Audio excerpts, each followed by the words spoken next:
Voici une vidéo avec des explications simplifiées qui vous aidera à comprendre la redistribution des richesses créées par notre pays. Tout d'abord, parlons de la création des richesses.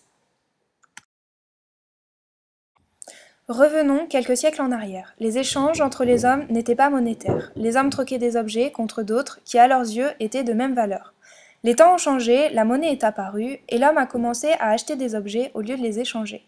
Désormais, le vendeur reçoit un bénéfice pour toute transaction effectuée.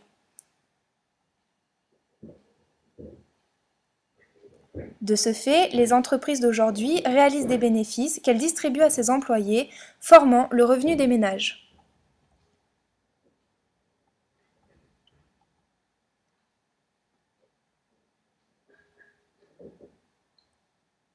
Ce revenu des ménages sert ensuite à payer des impôts, comme l'impôt sur la fortune, des cotisations, comme la retraite, ou encore des taxes, telles que la TVA ou encore la taxe d'habitation.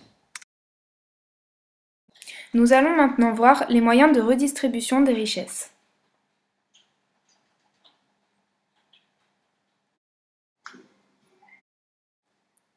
La création de richesses, vue précédemment, permet, grâce aux impôts et aux taxes payés par les ménages et les entreprises, de remplir les caisses de l'État.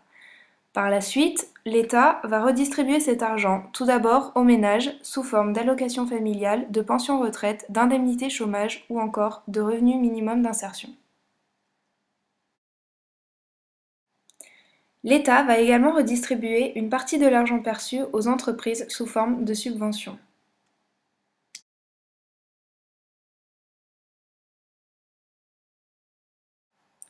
Mais pourquoi payons-nous des taxes à l'État si ces dernières nous seront redistribuées? Nous allons maintenant parler de l'équité et de la justice. L'objectif principal d'une telle redistribution est de réduire les écarts de revenus entre les différents agents. En réalité, il faudrait mettre en place une égalité parfaite entre tous les hommes.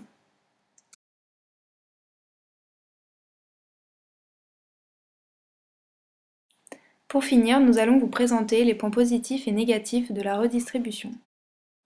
Tout d'abord, les points positifs. Une répartition équitable permet une atmosphère de cohésion entre les agents. De plus, grâce à cette redistribution, un sentiment d'égalité régnera au sein de la société.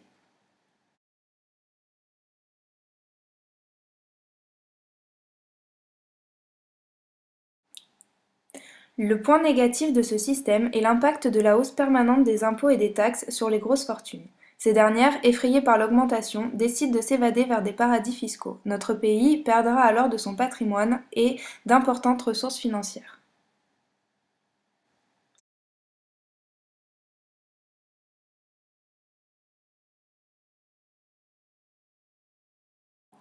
Aujourd'hui, les caisses de l'État sont endettées. En effet, les recettes sont beaucoup plus faibles que les dépenses. Les Français sont inquiets et ont toutes les raisons de l'être. Un effort de chacun est nécessaire pour atteindre une égalité des richesses entre les hommes.